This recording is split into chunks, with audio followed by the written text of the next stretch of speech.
दर्शकों, दक्षिण अफ्रीका के अधिक भ्रमण की अवृत यानी ऑनगोइंग कड़ी के दूसरे भाग में आप सभी का स्वागत है। मित्रों, पिछले कथांश में 3 दिनों के दौरे पर हमने देखी थी दक्षिण अफ्रीका के नॉर्थ वेस्ट प्रांत में स्थित साउथ वेस्ट अफ्रीका की लग्जरी रिसोर्ट और कैसीनो की पर्यटकीय नगरी सन सिटी, और देखा था दक्षिण अफ्रीका के लिम्पोपो प्रांत में मबुला नामक 30,000 एकड़ में फैला साउथ अफ्रीका के प्राइवेट गेम रिजर्व का इलाका। आज दक्षिण अफ्रीका में चौथे दिन हम मबुला प्राइवेट गेम रिसोर्ट से अनुसूचित यानी शेड्यूल टूर के अनुसार सूर्य उदय होते ही अपने निर्धारित वाहन में बैठकर चल दिए।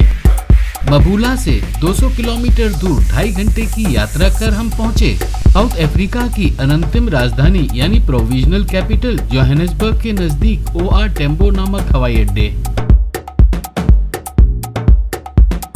ओआर टेम्बो एयरपोर्ट पहुंचकर हमने अंतर्राज्यीय विमान फ्लाई सेफ एयर में सवार हो रुख किया दक्षिण पश्चिम की ओर और 1040 किलोमीटर की दूरी 1 घंटे 40 मिनट के अंतराल तय कर हम पहुंचे साउथ अफ्रीका के वेस्टर्न केप प्रांत में स्थित जॉर्ज एयरपोर्ट।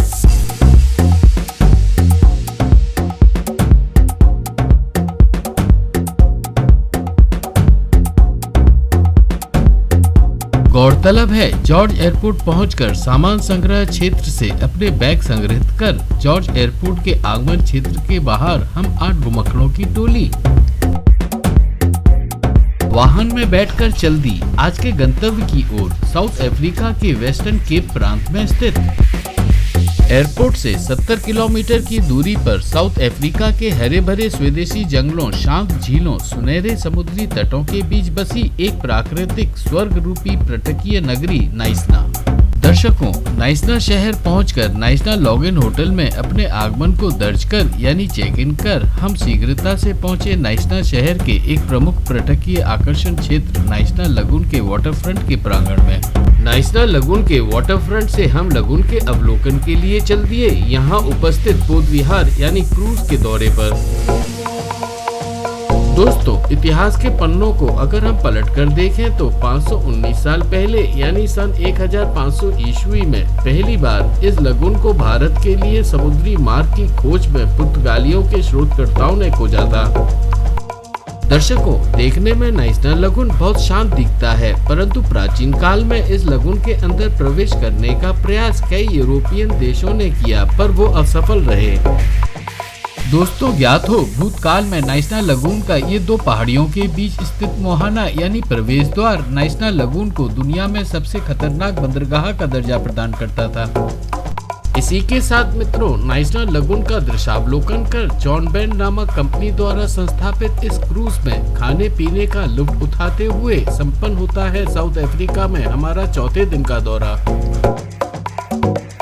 दर्शकों, दक्षिण अफ्रीका में 5वें दिन नाइसना लॉगिन होटल में सुबह के नाश्ते के बाद हम चल दिए नाइसना से 150 किलोमीटर की दूरी पर साउथ अफ्रीका के वेस्टर्न केप प्रोविंस यानी प्रांत में आउटशम नगरी के नजदीक स्थित दर्शनीय स्थान कैंगो केव्स नामक लाइमस्टोन की परतों वाली गुफाओं की ओर। लगभग 30 मिनट की ड्राइव के बाद हम पहुंचे काइमन्स रिवर पास, जो एक पर्यटन स्थल है भीषणकारी हिंद महासागर के दृश्यावलोकन का। मित्रों, आपके सामने है काइमन्स रिवर पास से हिंद महासागर का अद्भुत नजारा। यहाँ से आप सर्दियों में डॉल्फिन और व्हेल्स का उनके प्राकृतिक रूप के दृश्य का लुत्फ भी उठा सकते हैं।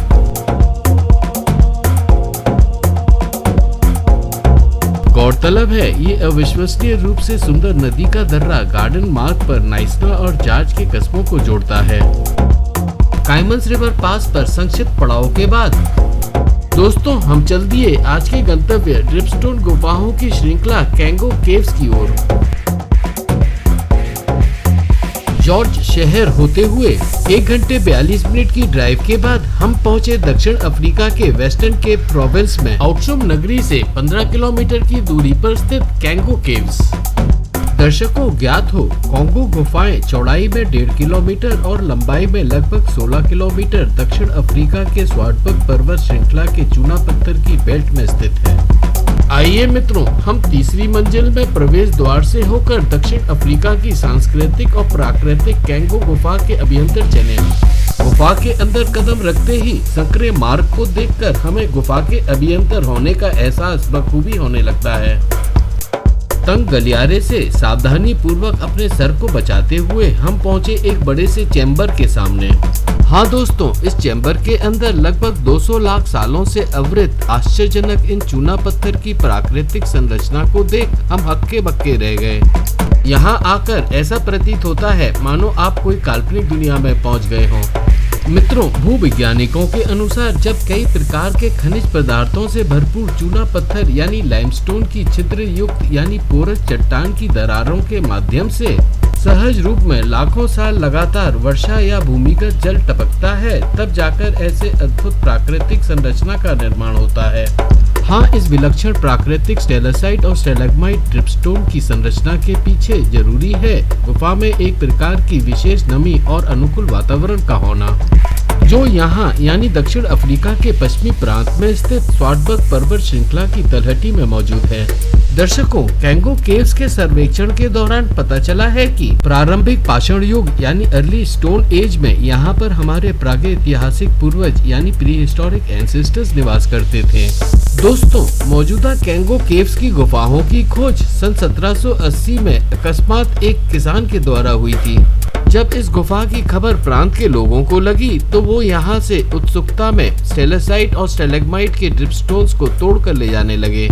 इस प्राकृतिक संरचना की आम जनता के हाथों तोड़फोड़ को बचाने के लिए सन 1820 ईस्वी में प्रांत के गवर्नर ने गुफा प्रणाली को संरक्षित करने के लिए पहला नियम प्रकाशित किया था।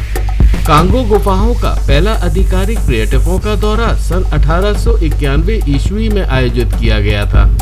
इसीलिए आज कांगो गुफाओं का नाम दक्षिण अफ्रीका में सबसे पुराने पर्यटक स्थलों के आकर्षण में गिना जाता है।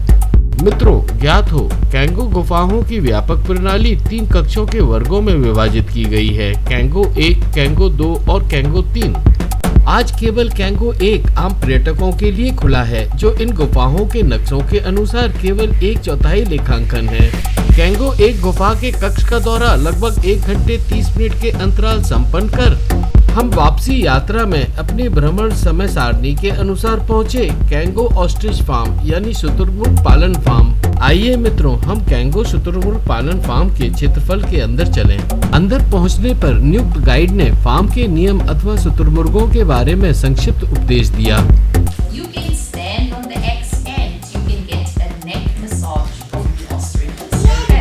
संक्षिप्त उपदेश में ज्ञान प्राप्त कर हम पहुंचे शुतुरमुर्ग पालन फार्म के इलाके में।